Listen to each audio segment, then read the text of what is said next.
What's going on down there? The fans are cheering. Come on, baby, let's go! For Walt Disney Productions' hilarious comedy movie, The World's Greatest Athlete. I'll say one thing, Coach. You got a lot of guts.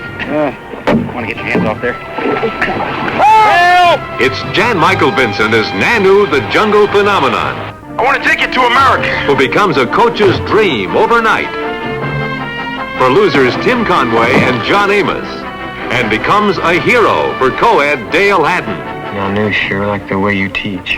Now, the coaches have a pet tiger by the tail and an aware witch doctor on their trail. Hi, brother. You think you can do it? You think you can do it, huh? Take the family and go all out for laughs in The World's Greatest Athlete. I said he could do it, and he did it, didn't he, Buzzer?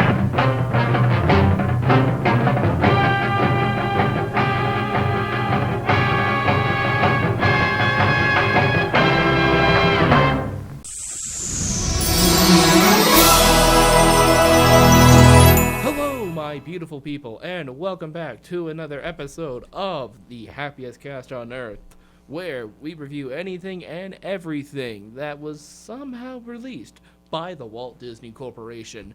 I am your host, as always, Ryan Johnson. Joining me today, once again, is Trey Wilson. Hello, hello, hello, everybody! And today, we are looking at quite the specimen here today, which is a very notable piece of Disney history, kinda. That being the 70s film, The World's Greatest Athlete. Now, Trayson, how familiar are you with this film? Because I'm not very familiar with it. How are you familiar with it? Not at all. Well, I know. I've watched it a couple of times, but Well, other than that, not really. like before watching it for this show, were you familiar with it? Oh, no, not at all. Yeah, I did not know this movie existed until the wheel chose it, and this is an interesting specimen because this came out in an era of Disney history which historians and fans alike call the "What Would Walt Have Done" era. This was the era that was after Walt Disney died, but before Michale Eisner took over the company, where all of the yes men that Walt had were suddenly running the studio, and all they could do was just ask, what would Walt have done? And that's how we got a lot of movies from that era, like, I'm just listing some of the more notable ones, like Bedknobs and Broomsticks, Freaky Friday, Fox and the Hound. Although eventually they realized, hey, wondering what Walt would do isn't really working. Let's try and experiment. And that's how we got a bunch of weirder movies like The Black Hole, The Devil and Max Devlin, Watcher in the Woods, Something Wicked This Way Comes. And the final straw to that really was Return to Oz.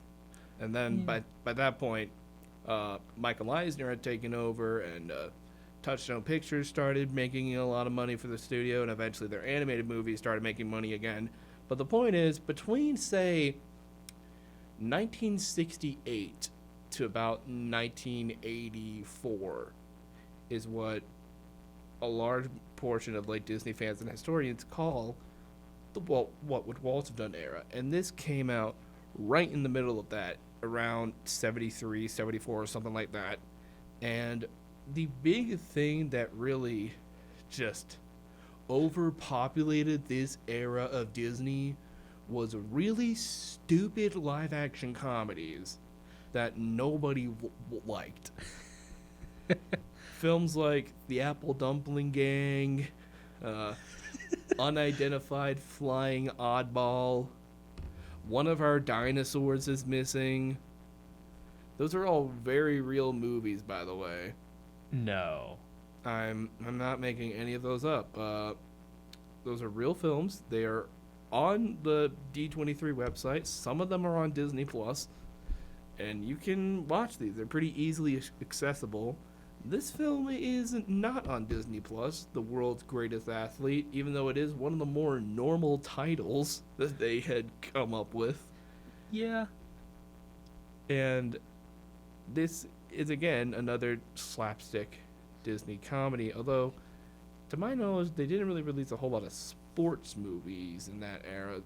The Disney sport movie didn't really come into frame until about the 90s and 2000s, where we got like Mighty Ducks and Cool Runnings and Remember the Titans and Invincible and films like that. So, are you familiar at all with that era of Disney? A little bit. I think I've seen a few movies from that era. Yeah, some of them kind of worked. Like Freaky Friday was a modest hit. Some of the animated films did okay, but like it was nowhere near as successful as when good old Walt was running the company. And they wouldn't reach anything remotely similar to that until about the 90s during the Disney Renaissance, and the rest is history.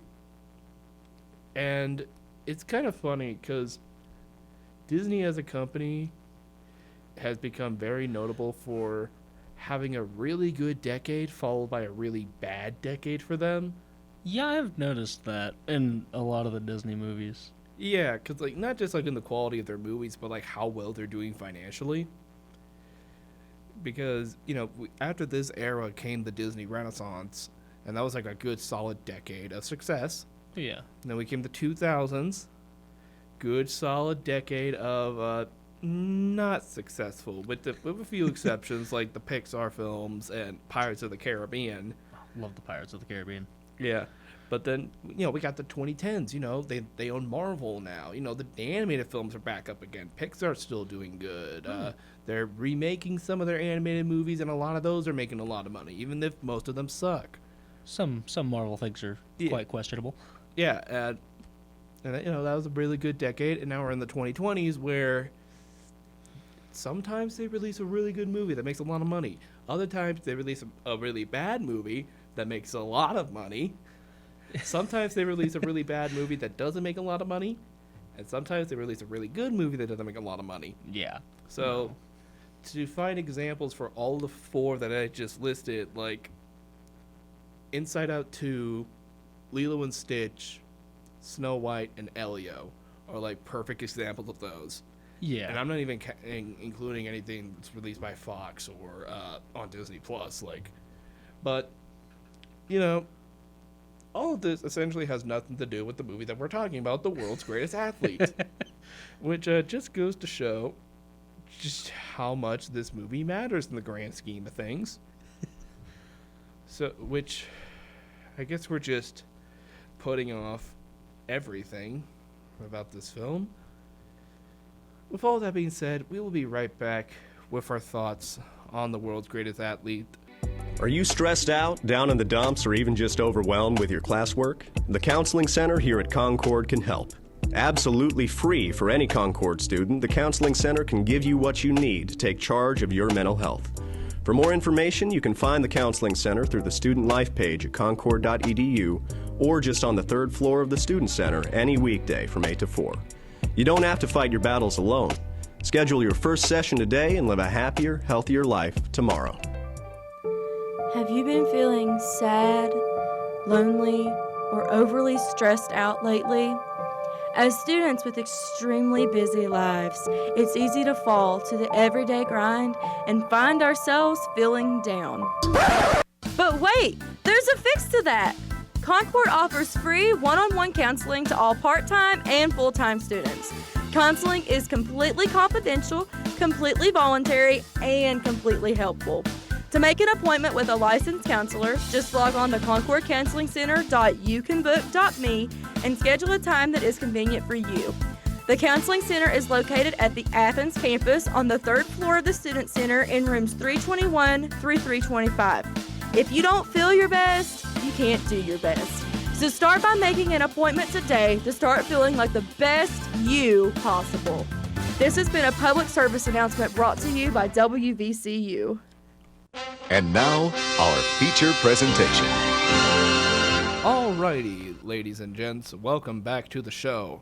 So, let's go ahead and talk about The World's Greatest Athlete, which is anything but. This movie is not very good, which I think expecting a movie, specifically a Disney movie from this era, to be good, it's like expecting a car crash to be good on your back. Yeah. Yeah, no. This era was just so confusing because Disney was like 20 years behind what Hollywood was doing. Hollywood was like making all these like prestige, like almost like borderline like art house films where like all like the film school directors started making their own movies, like, you know, like Jaws and Taxi Driver and like, you know, The Godfather, you know, like big films, like the blockbuster was becoming a big thing. But then Disney was like, hey, we're still like the big movie studio for families. We make family movies. Yeah. 1977, Star Wars comes out and becomes the biggest movie in the world. Love that movie. But, you know, this was 4 years before Star Wars, and so Disney didn't quite know that what they were doing wasn't working. Yeah. So, the world's greatest athlete. This was the first time in a while that I turned on a Disney movie and it had distributed by Buena Vista in front of it. Yeah. Yeah, it's kind of funny because like we talked about this on an earlier episode. I actually kind of forgot which one, but Disney is very inconsistent on which older movies they put the big fancy new logo in front of, because I don't think like the really really old films do it, but I think it's mainly like the 80s and 90s animated movies that do that. But then again, if you go on Disney Plus, the Roger Rabbit shorts have the 2006 logo. True. And you know, they don't, and then it's not even the current Disney logo anymore. So you just have a Disney logo out of the era in which it came out, and it's just weird. But yeah, this film just has, it doesn't even open like with music. It just shows you the logo, fades to black, and then it dissolves into the scene. Yeah, like, I think that's what got me confused at the beginning. I was like, oh, what's going on? Yeah, it's so basically this film follows this coach who is apparently the worst coach in the world because he coaches just about every single sports team at this school, like football, baseball, basketball, track, all that stuff. And they can't win a single game. Makes you wonder why the school even has him on still. Yeah, I feel like they would have fired him by that point. Yeah, you think he'd get he'd get like the big reputation at the school as like the coach who can never win a game, or at the very least like get another coach for like specifically like keep him at like, okay, you're coaching track, this guy's gonna coach baseball and basketball and all sorts of things. Because like granted, I'm not a sports guy, I don't think that most schools do that. No, I don't think Concord does that. Any Concord athletes listening to this, first of all, why are you listening to this? What business does an athlete have listening to a Disney radio show? But although I guess, you know, maybe you are into that type of stuff. But my question to you is, is there just one coach for everything? Because I highly doubt that. And if there is, you show him some love, I guess? I don't know. yeah, give him a cake or something. But yeah, he is incredibly bad. But speaking of incredibly bad, I do appreciate that this movie does have some authentically bad marching band music. Because like high school marching band especially, they're not the best. They're mainly just there for a credit. It's not until you get to like college where like, yeah, they actually know what they're doing. They can actually play an instrument. As somebody who was in band in middle school for one school year, I can testify. You know, it's some of us absolutely do not know what we're doing. We're just there for a credit. Tell you, I know like a lot of people who are there for that. Yeah, it's especially in those types of schools. Oh yeah. So, but not only is the coach just kind of bad, the athletes themselves really suck because they just straight up don't know how to play a game. They don't know how to play the games. Like, wasn't there like a scene where like he was running towards the ball in like the wrong direction or something like that? Yeah. Yeah, it's been a day or two since I watched this, but they straight up just do not know how to play the game. And also, we see the marching band, right? We see the marching band like during this montage. We hear like the choir. There's like a choir singing, but like we see the band, but we don't see the choir. Where's the singing coming from? I don't even know. Is it coming from God? Is the singing from heaven? Are they all dead? Are they ghosts? Is this like I don't know, that school spirit show with like friggin' it's just a little weird. So like this coach is really, really bad.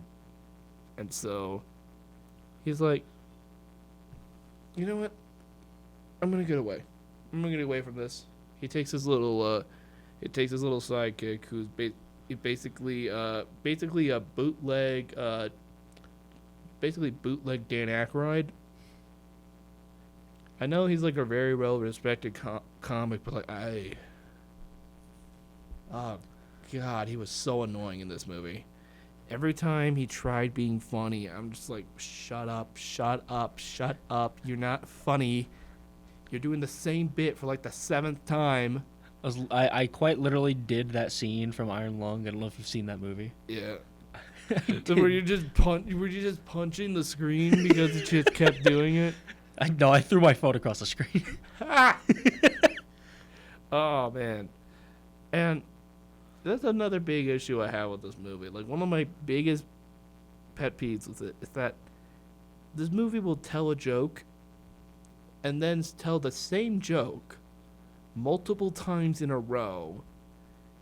And even if it was funny the first time, you hate the joke because they just keep on repeating the joke. It's like that one kid who's like, oh, no one's laughing. I guess I didn't hear me. I gotta say it another 50 times. Right. Or else me freshman year.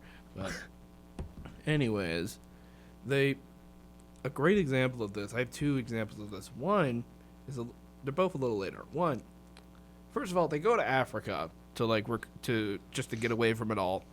And there's one point where not Dan Aykroyd is in quicksand, and the coach is like, all right, we're gonna get the Nanu guy, and we're gonna get him in the quicksand, and he says like exactly that like 5 times in a row. Meanwhile not Dan Aykroyd is sinking into the quicksand, and like if he just did that like once or twice, that would be kind of funny, Yeah. Maybe not the funniest thing in the world, but like still a little amusing. You can just understand why on paper that would be really funny. Oh, yeah. But they just keep reusing and restating the exact same joke.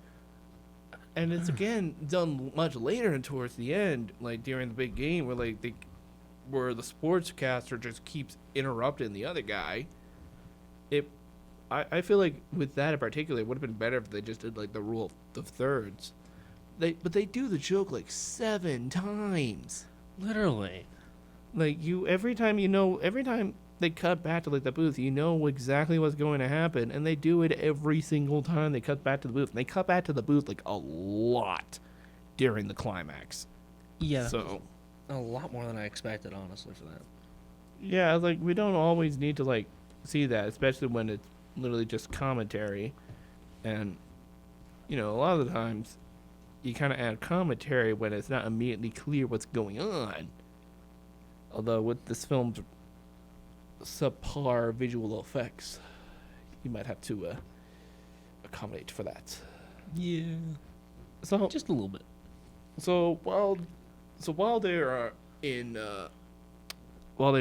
Africa, they encounter somebody who is able to outrun a kangaroo named Nanu.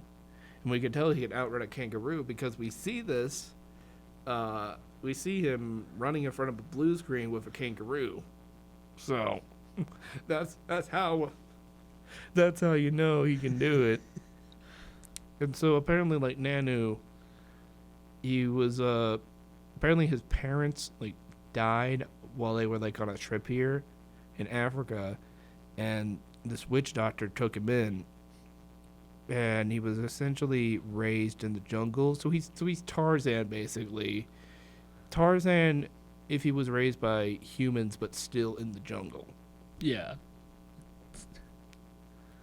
And it's at this point in the film where things get really awkward and cringe, and probably the reason this movie isn't on Disney Plus. And that is the racial undertones. Everyone say yay! No! The app can be played anywhere. Even if I'm far away from the station? Yes, you can search WVCU on the App Store for Mountain Lion Radio on the go. Thanks, assistant. Anytime. I only play the best.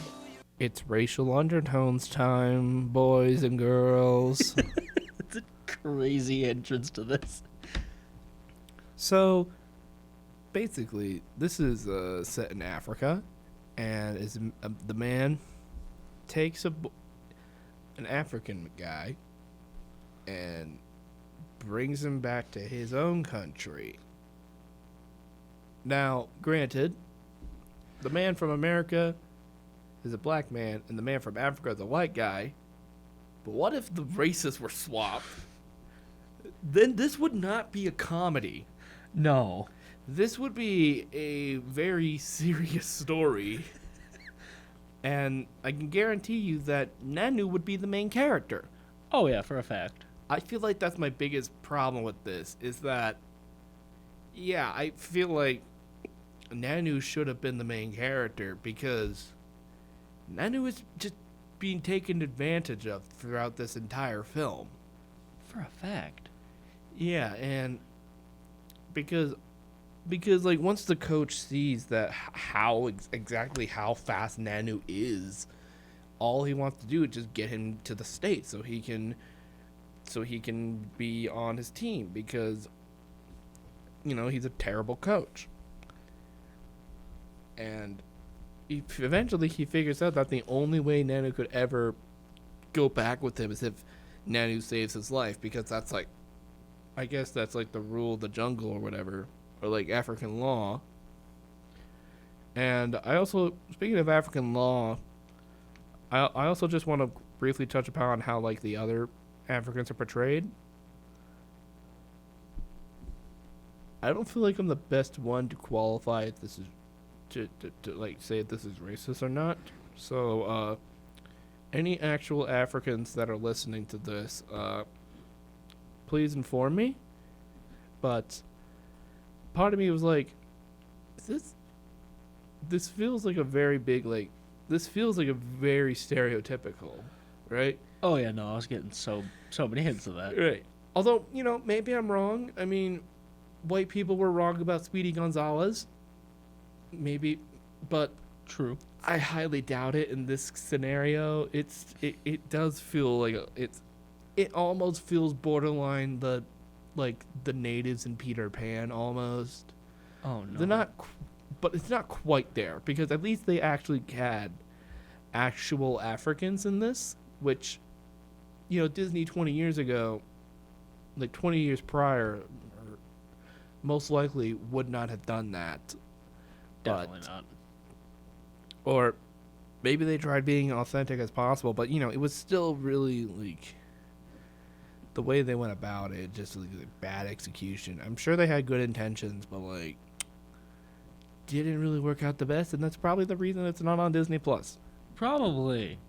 They're thinking what movies to put on Disney Plus. That on top of like all the stuff we just mentioned earlier, because like if you swap the races and make it a white guy trying to like taking a black kid from Africa, this would not be a comedy. And so a lot of the comedy comes from the cultural differences and how and the primitive way that Nanu talks, which, like, if you, like, yeah, I know that, like, I feel like if you put an African American in that role, it would be considered very racist, or at least very racially insensitive. Oh, for a fact.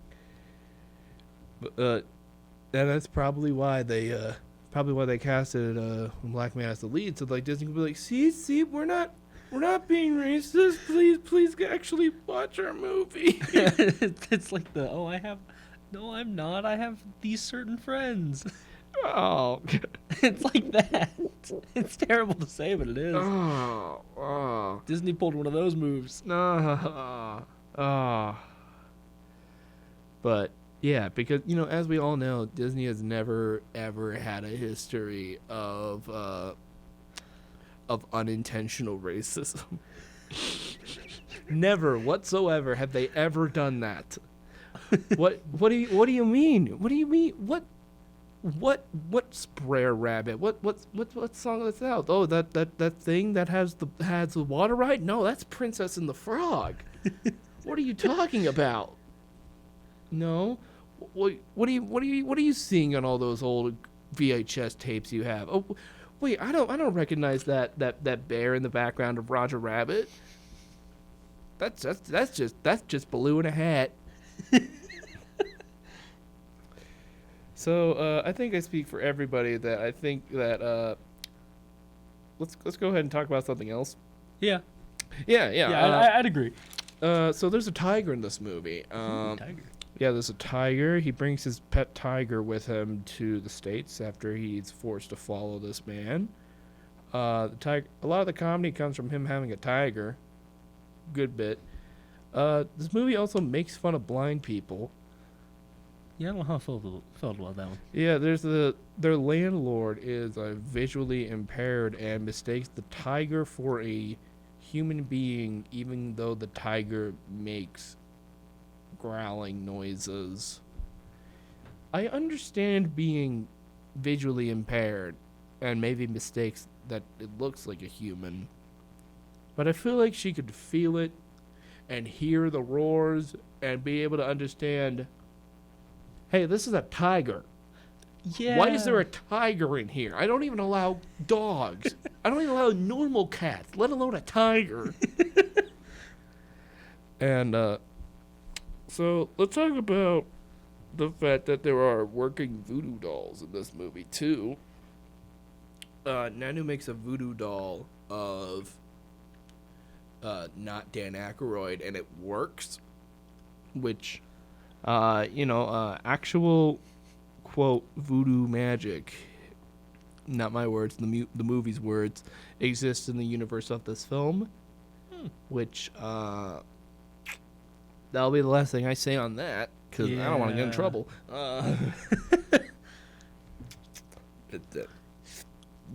Throw it away.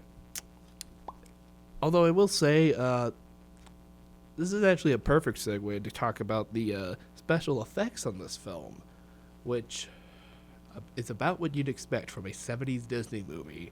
Yeah. Not good. The floating effects are kind of good because they're basically just using a lot of the techniques they used in Mary Poppins. But when the Godfather shows up, who, I kid you not, is named Dr. Gazinga. That's I feel like that was just trying to look up the most stereotypical African name you can think of. I'll just leave it at that. It's like, I just want to know what they were thinking. Dude, it's like why would you do that? Why did they make this movie? I don't know. Like several years after this, during the civil rights movement. Oh, makes it even worse. Like, man. So the Godfather, I'll call him that. he eventually makes his way to the States because the villain of the film, his name is Leopold. Now, Leopold is a student there. I believe he used to date the love interest of the film. Is that correct? I think so, yeah. But I don't think they really made it clear. No. There were definitely hints, though. Yeah, or at least he has very strong feelings towards her. Yeah. And the love interest, who's, I think her name is like Jan, and is as a Nanu's tutor, and they fall in love with each other, which, you know, she's not a real teacher, so it's okay. Yeah. But, you know, Leopold's not happy with that. And there's like this like little dream sequence, not dream sequence, like this sequence where like they're all having fun with the tiger, and Leopold's spying on them, and like he's on like this river in a boat, and the tiger's like right next to him in another boat. And so seeing the tiger, his first thought isn't to just roll away because he's on a boat, or go to the land that's right behind him. His thought is to just stand up and run on the boat like he's Shaggy trying to run from a ghost, and get into the water. Like, dude, just row away. Literally, you're in a boat for a reason. The tiger's not going anywhere. You're just getting wet just to get wet. But yeah, he is jealous of Nanu for taking his girl, quote unquote. And so he is somehow able to convince the Godfather to come to the States and do a little presentation at the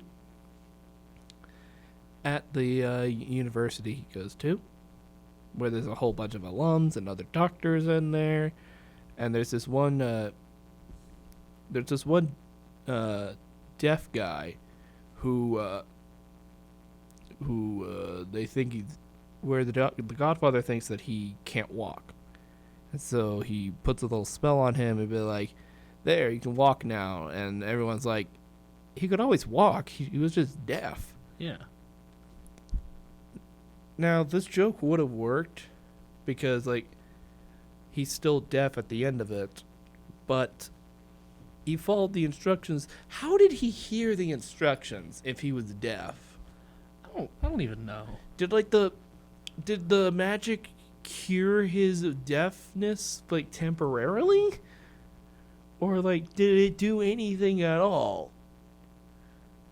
Because clearly he had to hear the instructions in order to like do them. Yeah. Also, in this meeting, one of the doctors is, I kid you not, actually named Dr. Jekyll. So, the fact that there was absolutely zero monsters in this film is very disappointing. Oh, I was so sad about that. Yeah, so eventually the Godfather finds Budget Dan Aykroyd and shrinks him down to threaten him. And this shrinking sequence, yet again, goes on for way too long. And he just goes all over the place. And there's just there's stupid music. It when he gets into the purse, that is a really good purse set. I'm not gonna lie. Oh yeah, no. The set is fine, but like the bit goes on forever. And he's looking for Nano because, according to Leopold, Nano's being taken advantage of, which he's right. Yeah. Why am I rooting for your villain here, movie? Why am I rooting for your villain to like make sure that Nano isn't getting taken advantage of? Which I guess at that point, I also want to talk about the love interest. Who I believe her name is Jen, right? I'm pretty sure that's what they were calling. Yeah, Jen. Her entire role in this movie is just to be a love interest. She doesn't have any character at all outside of being a tutor and being in love with Nanu, because bro just looks like a golden child because he's like really attractive. He's perfect at absolutely every athletic sport, especially track. And he's finally making a good name for the coach. Meanwhile, the love interest has no personality. Granted, Nanu doesn't really have a whole lot of personality either outside of speaking in broken English and being really good at athletics. Yeah. Yeah, there's nothing else about that, I don't think. Yeah, that's what happens when you write a movie in 2 hours. That's what happens when you write your scripts in an afternoon, people. Just on lunch. Oh, hey, I have a movie idea. Yeah, it's like that one Pixar lunch where they suddenly managed to like find like the basic ideas for like 5 of their most iconic movies. But anyways, eventually the truth gets out that of what happens. So we forgot to mention this earlier, but the whole reason Nanu's there is because, you know, he saved the coach's life. Although the coach faked it. It was actually the aspirin that saved his life. And he was faking it. So Nanu is really mad because he's been lied to the whole movie. Which I would be mad too. Yeah, as he should. But he miraculously comes around because he wants to do it if it will make the coach happy. People pleaser. Yep. So he does it. The Godfather tries to stop him with a voodoo doll. And it eventually they catch wind to this. And so Budget Dan Aykroyd realizes that he still has the voodoo doll in his pants, which he didn't take out of his pockets for some reason, even though that was days ago. And he was able to like turn it into a voodoo doll of the Godfather, and they just yeet him out of the stadium. And so Nanu was able to win, even though he was severely behind. He still managed to win because he's a freak of nature.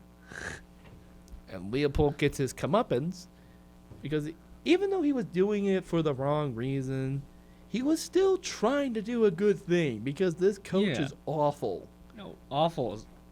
Like, he tried to be presented as a good person later on, but like he still sucks. He took advantage of a child. Yeah, exactly. Again, like, imagine if the races were swapped. It would be a very different story. I think it'd be... I don't even know what would... No, this movie would be canceled so hard. Right. Or at the very least have more of like a social message attached to it. But no, somehow the moral was do the things that make you happy and not what other people want you to do. And like, because Nanu literally spells it out. And so Nanu tries to go back to Africa. And meanwhile, the coach is like rushing and ends up peeking the mic. He screams so badly. And the girl ends up going with him. And so they say their farewells. And so the coach feels like getting away from it all. And he goes to China, where he finds somebody who can outrun whatever animal they were showcasing. I actually kind of forgot. Oh, I can't remember. Whose name is Chin Yang. And the coach learned nothing. When he should have been the one to learn the moral. God, this movie sucks. It really does. He should have been the villain. Yeah. Let's end the movie with our main character learning nothing. Literally. And meanwhile, the boy he essentially kind of kidnapped is the one that's supposed to learn a message at the end. I do not understand that movie. It's insulting. That's what it is. It's insulting Really? to common sense and everything that's good. I don't think common sense existed in this movie. It did not. No. Common sense did not exist with Disney in the 70s. Oh no, not at all. So, final verdict, Trey. On a scale of 1 to 5, how would you rate the world's greatest athlete? I'd probably give it a 0.5. can't go below a 0.5. I'm sorry.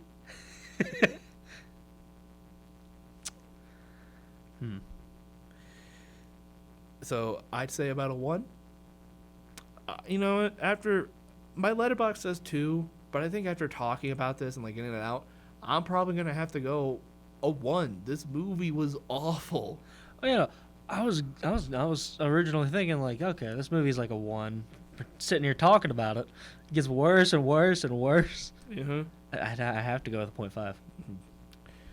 But anyway, guys, that will be it for this week's episode of the Happiest Cast on Earth. Trey, thank you so much for coming onto the show once again. Do you have anything you'd like to plug? Just Showbiz Trey on YouTube and Twitch. Awesome. And thank you all so much for listening. Please be sure to subscribe to the YouTube and Spotify pages for this program. And also please be sure to check out my personal YouTube channels of Mr. Johnson and Weird TV. And please be sure to join us next week on the Happiest Cast on Earth, where we will take a look at the classic, original 1967 Jungle Book. But until then, I will see you later. Bye!